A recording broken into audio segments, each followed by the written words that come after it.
وبرکاتہ۔ دنیا میں ہر انسان کامیاب ہونا چاہتا ہے۔ کوئی انسان دنیا میں ایسا نظر نہیں آئے گا جو کامیاب ہونا نہ چاہتا ہو، لیکن کامیابی کا ہر ایک نے اپنا اپنا معیار بنایا ہوا ہے۔ عام طور پر جب کامیابی کی بات کی جاتی ہے تو سمجھا جاتا ہے کہ کامیاب انسان وہ ہے جس کے پاس پیسہ بہت زیادہ ہو، مقام منصب ہو، پیسہ جائیداد ہو، بینک بیلنس ہو، اچھی سواری ہو، اس آدمی کو کامیاب انسان قرار دیا جاتا ہے۔ لیکن کیا ایسا انسان واقعی کامیاب ہے؟ کیا ایسے انسان کو اپنی اس کامیابی پر خوش ہونا چاہیے؟ تو حقیقت یہ ہے کہ یہ کامیابی نہیں ہے۔ اگر ایک انسان کو دنیا کی تمام نعمتیں مل جائیں، اچھا بینک بیلنس نہیں، اچھی سواری نہیں، مقام اور منصب نہیں، وزارت عظمیٰ نہیں، سپہ سالاری نہیں، بلکہ ساری دنیا کی ساری دولتیں اس کے نام کر دی جائیں اور اس کو یہ اختیار دے دیا جائے کہ تمہارے ایک حکم پر ساری دنیا کی فوجیں حرکت میں آ جائیں گی، اور اسے یہ اختیار دے دیا جائے کہ تم جس کو چاہو مار سکتے ہو، جس کو چاہو آزاد کر سکتے ہو، تمہارے فیصلے پر کوئی احتجاج نہیں ہوگا، تمہارے خلاف کوئی کھڑا نہیں ہوگا، تمہاری حکومت کو زوال نہیں ہوگا۔ اگر اتنے سارے اختیارات، اتنی ساری طاقتیں ایک انسان کو دے دی جائیں اور 1000 سال کی عمر بھی دے دی جائے، 60-70 سال کا اقتدار نہیں، 100-150 سال کی عمر نہیں، بلکہ 1000 سال کی عمر اور 1000 سال کا اقتدار اسے دے دیا جائے، لیکن مرنے کے بعد وہ جہنم میں چلا جائے۔ اگر کسی انسان سے یہ سودا کیا جائے 1000 سال کی زندگی، دنیا کی ساری نعمتیں تمہارے پاس، تمام اختیارات تمہارے پاس، لیکن جیسے ہی تمہاری آنکھ بند ہوگی تو تمہیں جہنم جانا پڑے گا۔ دنیا کا کوئی عقل مند انسان، کوئی مسلمان اس بات کو ہرگز گوارا نہیں کرے گا کہ مرنے کے بعد میں جہنم میں ڈال دیا جاؤں، چاہے اس کے بدلے میں دنیا میں اسے کتنا ہی کیوں نہ نواز دیا جائے۔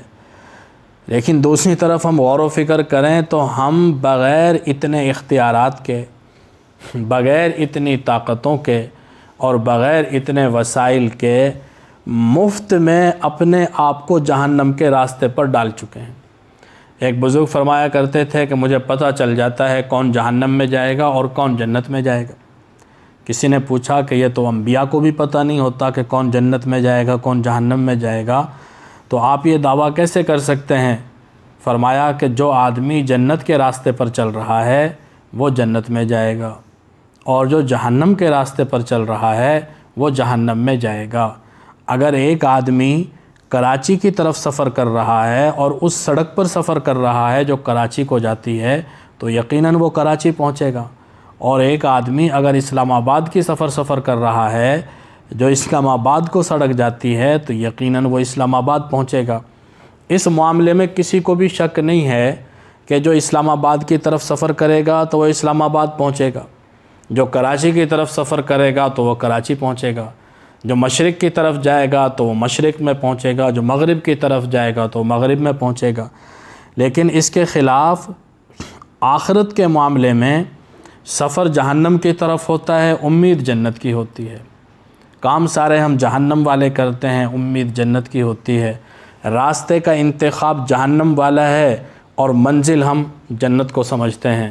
تو یہ جو کامیابی ہے جس کو ہم نے کامیابی سمجھا ہوا ہے، اچھے گھر میں رشتہ ہو جانا، اچھی ملازمت کا مل جانا، یہ ساری چیزیں ایک لمحے کے لیے تسلیم کر لیا کہ مل بھی گئیں، کوئی بیماری بھی نہیں ہوئی، زندگی میں کبھی کوئی بیماری نہیں آئی، کسی نے خلاف مزاج کوئی بات نہیں کی، خلاف طبیعت کوئی بات نہیں کی، ساری زندگی جنت نظیر گزری، لیکن مرنے کے بعد عذاب قبر شروع ہوا، میدان محشر میں پکڑا جائے اور پل صراط پر پکڑا جائے اور پھر آخرت میں اور پھر جہنم کا ایندھن بنا دیا جائے، تو یہ کسی کو بھی قابل قبول نہیں ہے۔ جب ساری دنیا، سارے وسائل، سارے اختیارات کے بدلے میں ہم جہنم نہیں چاہتے تو ایک چھوٹی سی دکان کے بدلے میں جہنم کیوں چاہتے ہیں؟